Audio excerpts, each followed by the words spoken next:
The aroma of my grandmother's famous roast filled the dining room of her Victorian mansion, but all I could smell was the condescension. My sister Amanda adjusted her Cartier bracelet, shooting another disapproving glance at my simple outfit as she passed the gravy boat. "So, Olivia," she started, her voice dripping with fake concern, "are you still doing that food thing?" 3 years ago, when I left my 6-figure corporate job to start a food truck, my family had treated it like a personal insult. Now, sitting at our traditional Christmas dinner, they still saw me as the embarrassment, the Harvard MBA graduate who chose to sling tacos instead of joining the family investment firm. If they only knew. "The food truck is doing well," I said quietly, cutting into my roast beef.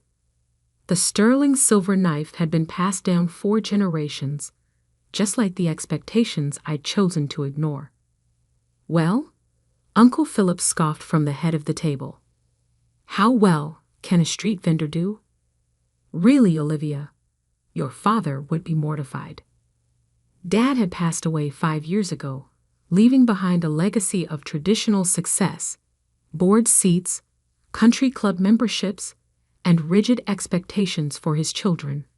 Amanda had followed the plan perfectly, becoming a senior partner at a prestigious law firm. I'd chosen a different path.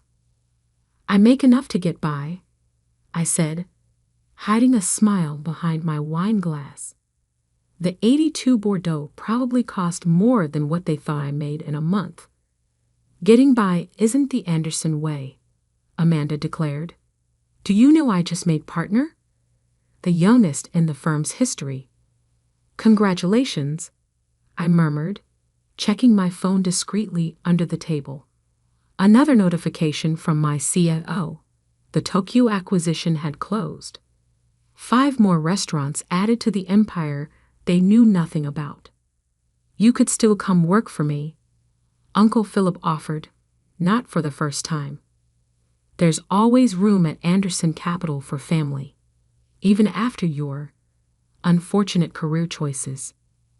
I thought about the documents in my bag, the Forbes magazine, the acquisition papers, the proof of everything I'd built, while they were busy looking down their noses at my little food truck.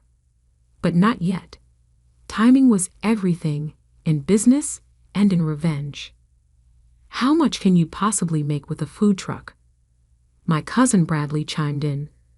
"I mean, what's your annual revenue?" 5 figures. He laughed at his own joke. 5 figures. I fought back a laugh. Last quarter's revenue alone was north of 9 figures. But they didn't need to know that.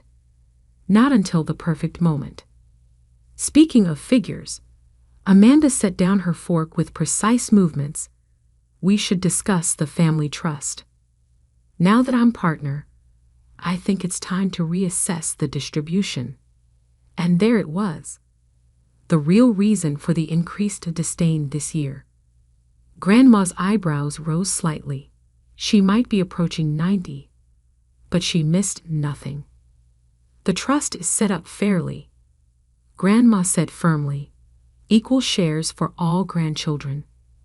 But some of us are clearly doing more with the opportunity," Amanda pressed. "Some of us are upholding the family name, while others—" She glanced pointedly at me and my off-the-rack dress.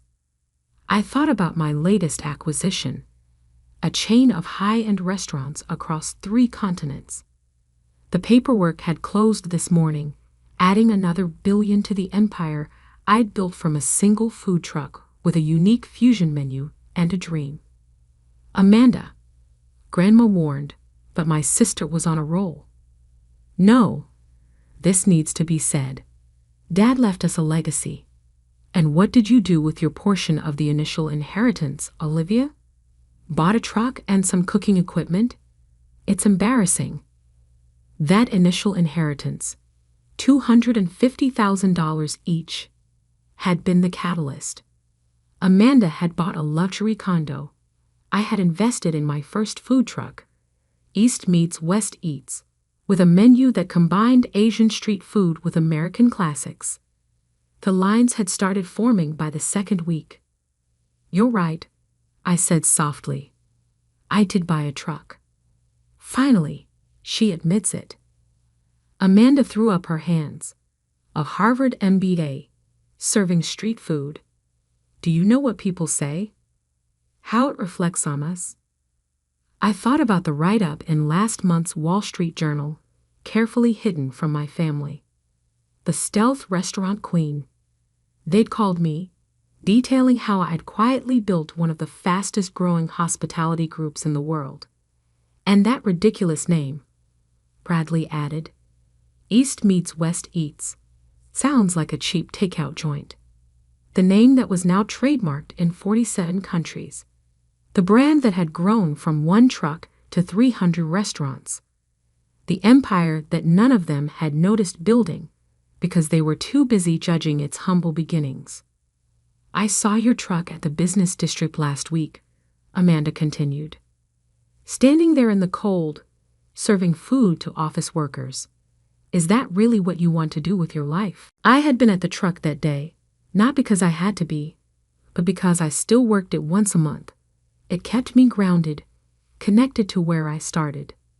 The fact that none of them recognized me in my food truck uniform, quietly serving corporate warriors and construction workers alike, said everything about how they saw service workers.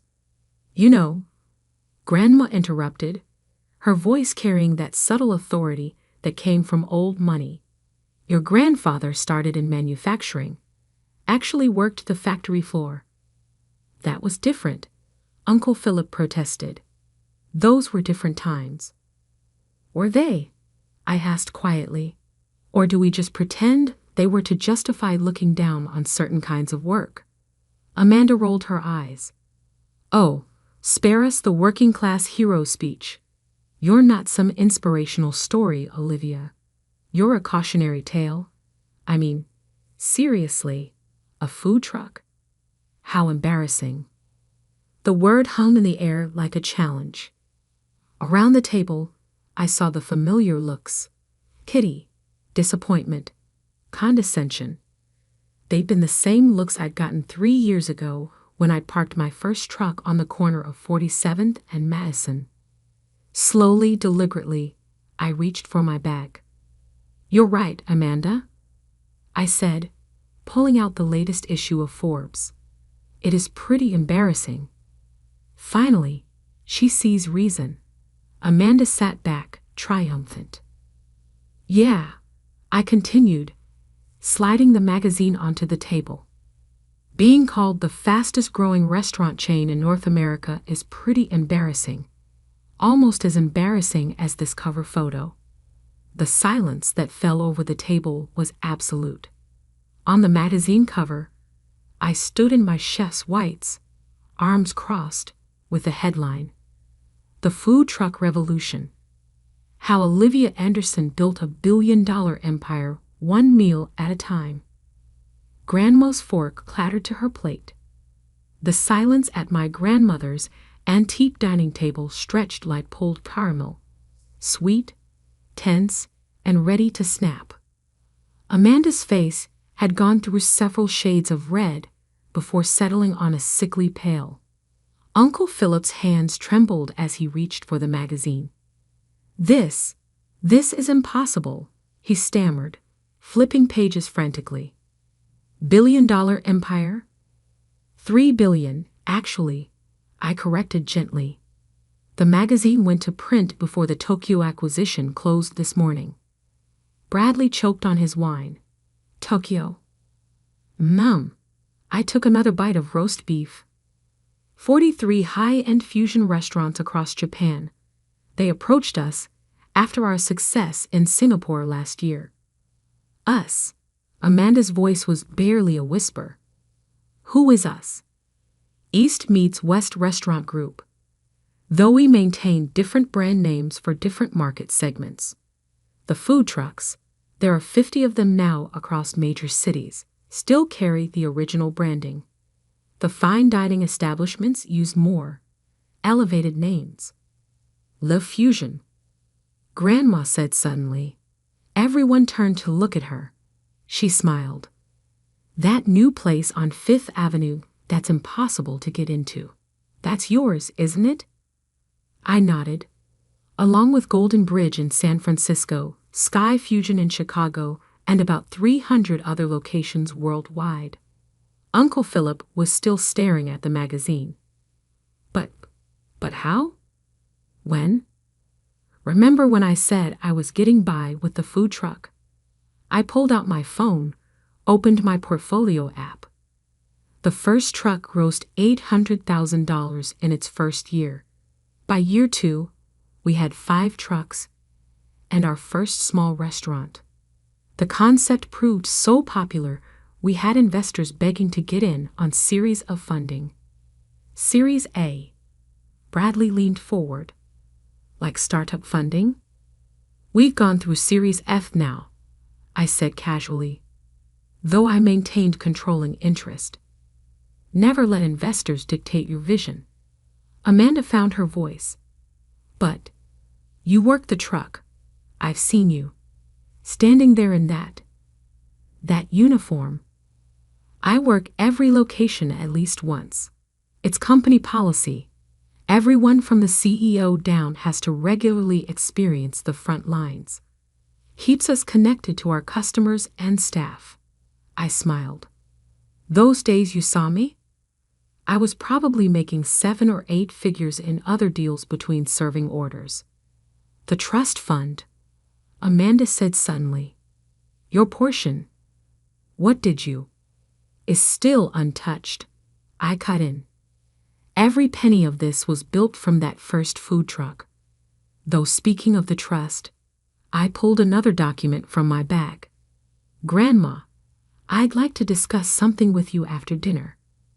Grandma's eyes twinkled. She'd always been sharper than anyone gave her credit for. Would this have anything to do with Anderson Capital's recent difficulties? Uncle Philip's head snapped up. How did you know that your firm is on the verge of bankruptcy? I finished for him. Because I've been buying your debt through shell companies for the past year. Waiting for the right moment. The color drained from his face. You?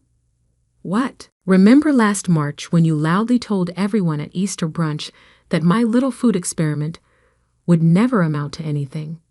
That was the same day I purchased the majority of your corporate bonds at a discount. Interesting timing, wouldn't you say? Amanda stood up so quickly her chair toppled backward. This is a trick. Some kind of elaborate joke.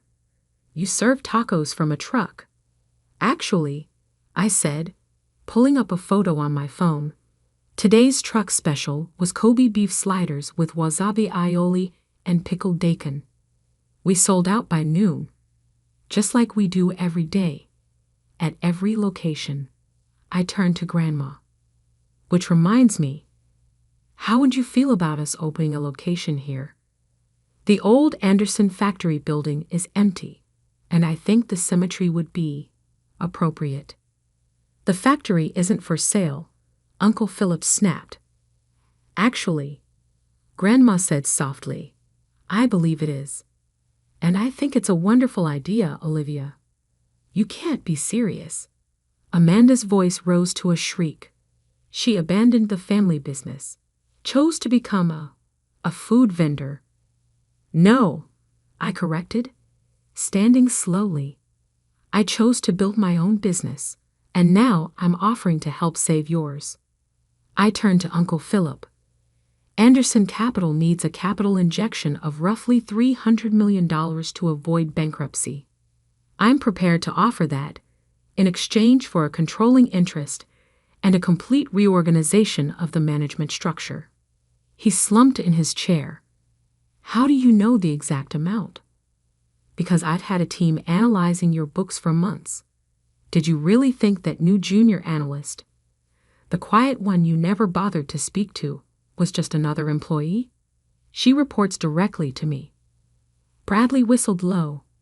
Damn, cuz, that's cold. No, I said firmly. Cold is mocking someone's dreams. Cold is assuming that success only looks one way. Cold is treating service workers like they're beneath you while they're building empires you never noticed. I reached into my bag one final time, withdrew a stack of contracts. So here's how this will work. Anderson Capital becomes a subsidiary of East Meets West Restaurant Group. Uncle Philip, you'll be offered a position on our board, non-executive, of course. Amanda, that corner office of yours. The building was part of a real estate package I acquired last month. Expect some changes to the lease terms. You can't do this, Amanda whispered. Actually, I can. And I am. I turned to Grandma. With your blessing, of course, as the family matriarch. Grandma looked around the table, at Uncle Philip's defeated slump, Amanda's shocked fury, Bradley's growing admiration, and then back to me. Her eyes were bright with something that looked like pride. You know, she said, your grandfather didn't just work the factory floor. He also drove the delivery truck himself, every Saturday, even after he bought the company. She lifted her wine glass. To new beginnings, built on honest work. I raised my glass in return, but Amanda wasn't finished. This isn't over, she hissed. You might have your fancy restaurants and your corporate takeovers, but you're still the girl who built a billion-dollar empire while you were busy looking down your nose at a food truck. I suggested. Who now owns the building where you work, the loans your firm took out, and the future of the family business? I smiled. You're right. It's not over. In fact, it's just beginning. I checked my phone one last time. Now, if you'll excuse me, I need to take this call. The London expansion won't negotiate itself. I stood straightening my simple dress. Oh, and Amanda? That food truck you saw me working last week? We made $3,000 in 2 hours. Pretty embarrassing, right? 1 month after the Christmas dinner revelation, I sat in what used to be Uncle Philip's office on the top floor of Anderson Capital. The mahogany desk remained, but the wall of vintage photos showing 3 generations of Anderson men had been replaced with a single image. My first food truck, parked on a busy street corner, with a line of customers stretching around the block. A knock at the door interrupted my thoughts. Come in. Amanda entered, looking uncomfortable in business casual rather than her usual designer suits. The new dress code had been just one of many changes. The quarterly reports you asked for, she said stiffly, placing a folder on my desk, and the staff feedback surveys about the new corporate lunch program. Ah, yes, my favorite innovation. Every Anderson Capital employee now got free lunch from one of our food trucks, which rotated through the corporate plaza daily. It was good for morale and even better for reminding certain executives where real success could start. Thank you, I said, opening the folder. How are you adjusting to the new position? Her jaw tightened. As part of the reorganization, I'd moved her from senior partner to head of community outreach, a role that required her to actually interact with the people she'd spent years looking down on. It's educational, she managed. Good, because I need you to handle something special. I pulled up a calendar on my tablet. Next week is the grand opening of our new flagship location. The factory conversion? She frowned. I thought that was months away. I smiled. When you have 300 restaurants worldwide, you learn how to move quickly. The old Anderson factory will reopen next Thursday as Heritage Hall, a combination high-end restaurant, culinary school, and community space. And what do you need from me? You'll be managing our scholarship program, full-ride culinary training for promising students from underprivileged backgrounds. The same people you used to walk past without seeing when they were working in food service. Her face flushed. Is this punishment? For how we treated you? No, Amanda. It's opportunity. The same kind I had. The chance to build something meaningful, regardless of where you start. I stood, walking to the window. Did you know that 70% of our restaurant managers started as line cooks or servers? That our Tokyo expansion is being led by a woman who began as a dishwasher. I didn't know that. Of course not. Because you, like most people born to privilege, never looked past the surface.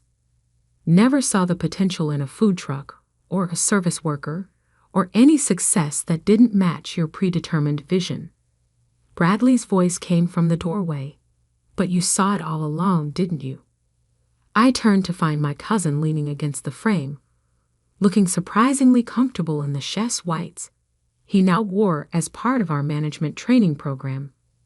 Someone had to, I said. After the Christmas revelation, Bradley had been the first to approach me about learning the business from the ground up. He'd spent the past month working in our kitchens, learning every aspect of operations. The calluses on his hands had replaced his Rolex as his new badge of honor. The first truck arrives in 10 minutes, he said. Ready for the lunch rush? Amanda looked confused. You're not actually going to work the truck? Of course I am. I removed my blazer, revealing the familiar East meets West uniform underneath. Every executive works a shift at least once a week, including you, starting today. Me. Her voice rose an octave. But I'm not. I don't know how to. You'll learn. Bradley grinned. Like I did. Nothing teaches humility like getting slammed during lunch rush. As if on cue, Uncle Philip appeared, already in his uniform. The former banking titan had surprised everyone by embracing his new role in operations management with unexpected enthusiasm. Today's special is selling out at every location, he reported. The fusion faux burger concept is a hit. Good. I handed Amanda her uniform, because we're about to serve it to 300 hungry finance workers who used to be your colleagues. She stared at the clothes like they might bite. I can't. Yes, you can. And you will. I checked my phone.